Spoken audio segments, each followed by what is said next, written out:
After shutting down the agency business, what was the new focus for MCA? Production, making movies, making series, but we were actually interested in the motion picture business.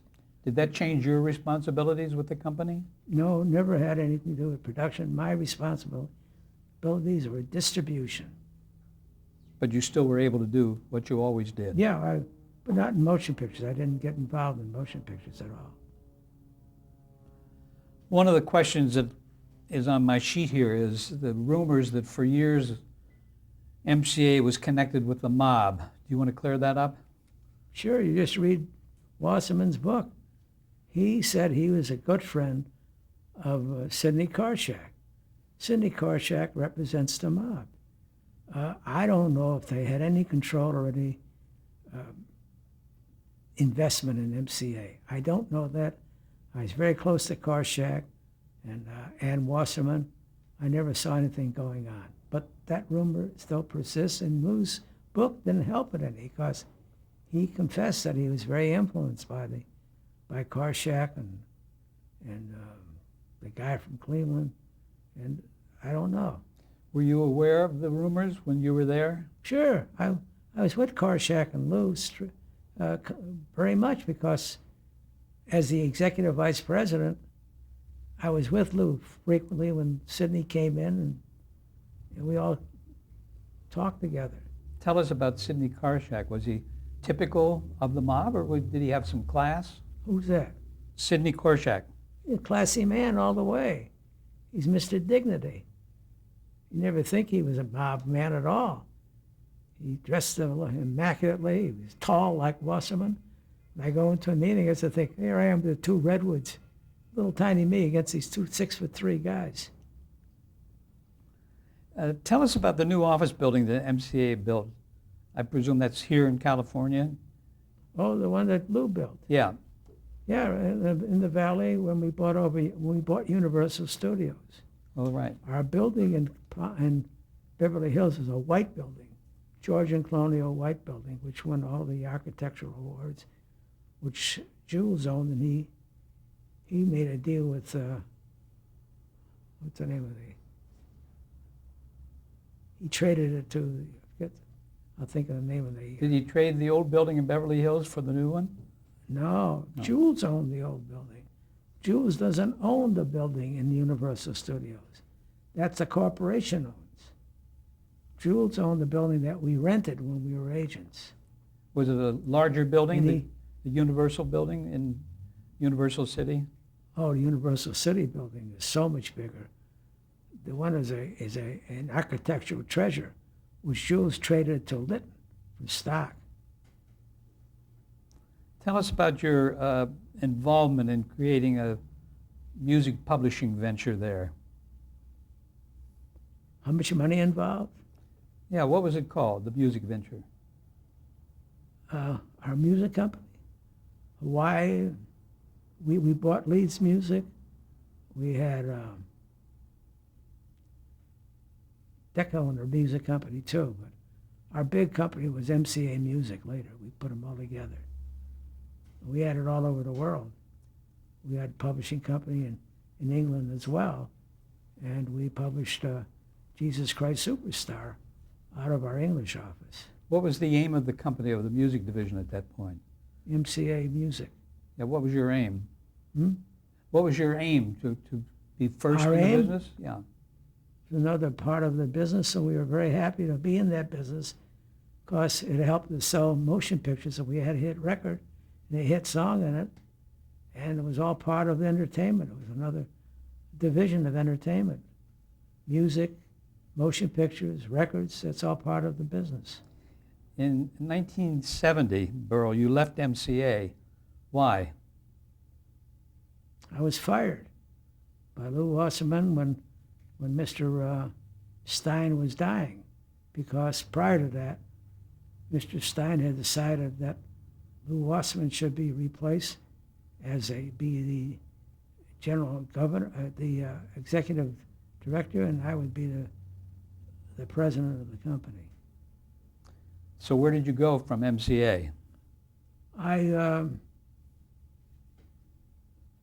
I didn't do anything for a while. And then I went with, I started the distribution business again. And I started distributing programs again. And then I was called by the Morris office to start an athletic department to represent stars of athletes, which I did, but I wasn't comfortable with it because I couldn't converse with young college students about their career investments because they don't know enough. They didn't have lawyers representing them or anything else. So, but I did wind up as Hank Aaron's agent for the time he broke Babe Ruth's record. And I made a deal for him with Magic Magnetone for $1 million as the sponsor. It was the biggest contract for an athlete at that time. And I read that he gave you his famous bat, Huh? the famous bat with which he established a batting record. Did he give that to you? Established what? The bat that he used to hit all those home runs. Oh, yeah. Was that something he gave to you? No, he gave me the one the last home run he hit in Fuller Park. I still have it. It's not the last one. It's 748 or something like that. It's after that. Let me go back to William Morris for a moment. Let's just briefly, very quickly, talk about Abe Lastfogel. Anything you want to say about him? Brilliant man. Nicest man I've ever met. Norman Brokaw? Nice man. Perfect person. Perfect individual. Morris Stoller? Fabulous guy. And Sammy Weisbord? Nice man. Strictly a company man. They're all nice people. You couldn't find anything wrong with any of them. They don't like to take advantage. They're different from MCA. They don't want to risk in going to any new business or to spread their wings in any challenging event. They're just wonderful people. In 1974, you went to work at Motown Industries. Who hired you from? Lou Blau was the attorney, and he came to me and gave me an opportunity to go to Motown, but the understanding that Gordy was going to take a couple of years off to be a motion picture director with Diana Ross. Berry Gordy. So I would have an opportunity to run a company. And did you? Just for 9 months until he came back. Why did he come back? He made the picture and there was no other job for him as a movie maker. He's a brilliant record man. He's absolutely brilliant. In the mid-'70s, you co-founded Ultra Films. That was to make films with Marty Rackin. I went in to make films with Marty Rackin, and we were going to have an English firm that we were going to do a couple of pictures. We had the rights to a couple of Kipling pictures. Marty died, but before he died, we made a picture at MGM called Brass Target. Was it successful? Was it successful? No. We had a good cast, not successful. Then you were involved in a Donnie and Marie Osmond.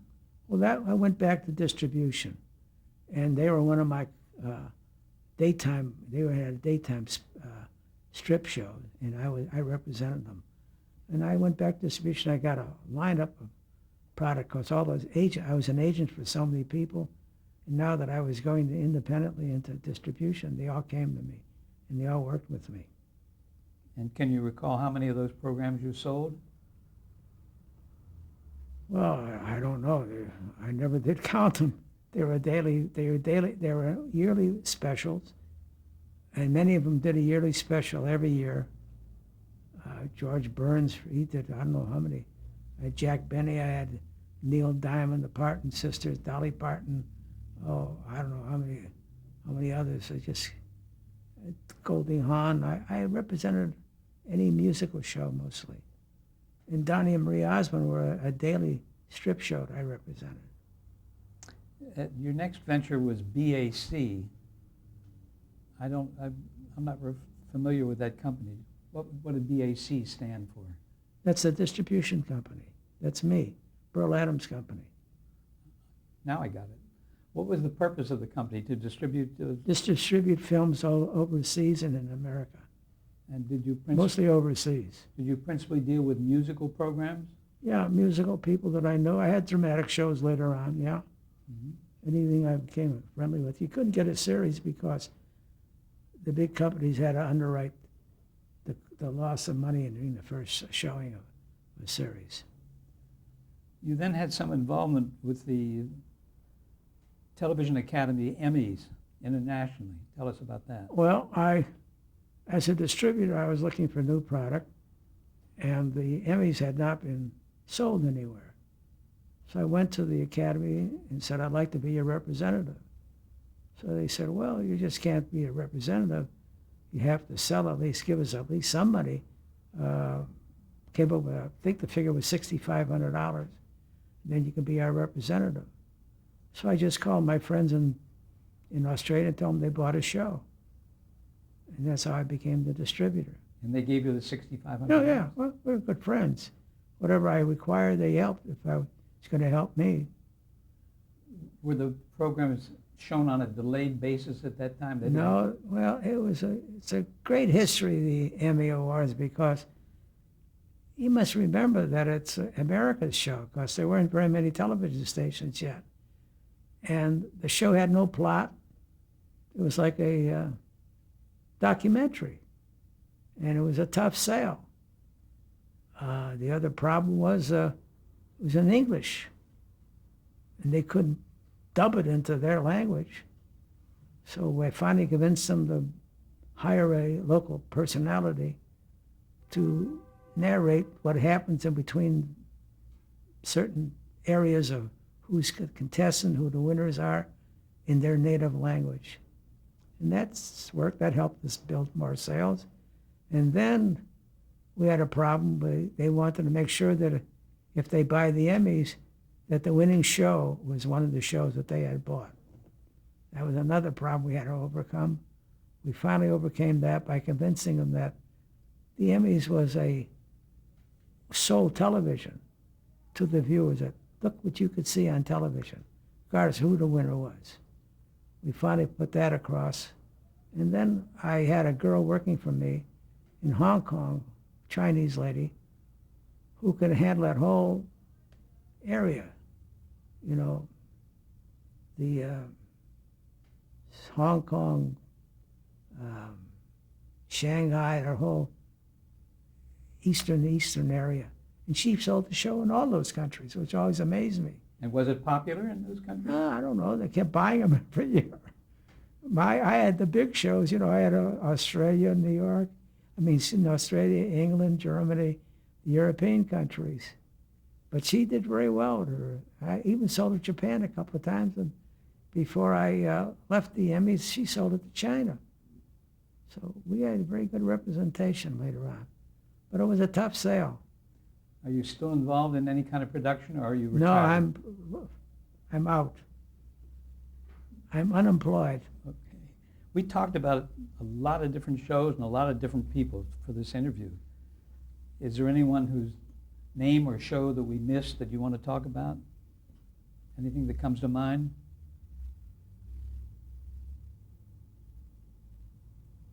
Did you have a favorite client? They were all my clients were my favorites. I would say that I enjoyed working with Jack Benny and Ralph Edwards and Tennessee Ernie Ford more than anyone else. Do you want to mention anyone who was your least favorite client? Well, I think Eddie Fisher was the one I was not fond of. Did he give you trouble? No, I just came in when there was a trouble, and they asked me to do the show so that they could get out of trouble, and I brought the people in to do it. And he was renewed, but he never hired those people again, nor did I want to see him again. Tell the young people who are watching this interview, what advice would you give an aspiring agent, somebody who wanted to get into the business? If you want to get into the business, which area of the business you want to get into? If you want to be an agent. An agent An agent today is much different than the agent that I was around. Today, I understand the agent has to have contact with people with money to help production, or he has to listen to the client and do what the client tells him to do. See, when we were in business, we didn't listen to the client at all. We made the decisions, and the client did what we suggested that they do.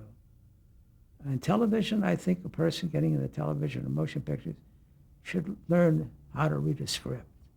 It's the most important part of the business, understanding a script, what has to be done, what doesn't have to be done. Because without that knowledge, you can't contribute to the growth of a client. Do you think that agents should have a professional code of ethics? I mean, are there are there agents who are cutting corners today and not realizing that they're dealing with people and that they have to be at least a decent human being? So I don't want to comment on that. I don't know enough about it. And cutting corners to get a client, I never had to. My company was independent. But I imagine if I was in business and I needed clients, cutting corners to get the client, I might do that too. I don't know. I've never been in that position. I never had to think that way. Did you see a lot of that going on when you were? No, just two boys from my office, Fields and Baumgarten, they started a company, and I understand that they were cutting commission. They were not getting a full 10%. Let's talk about did you have a mentor at all? Did anyone, Lou Wasserman or Jules Stein, could you call them your mentor while you were there? I had mentors in every business, every part of the business. I would say that I learned the record business from Jack Kapp, the head of Decca Records. I learned the business of presenting acts from, what's her name, from the Palmer House. And I had the motion picture business. I didn't learn that. Television, Sonny Werman was one of my idols. And I would say Jules Stein was very good to me in the overall agency business. How would you like to be remembered? I just remembered as an individual who represented nice people, and we worked together very well, and they were successful. I just helped people succeed. That's all I could do. Thank you very much, Berle. We appreciate it. Thank you.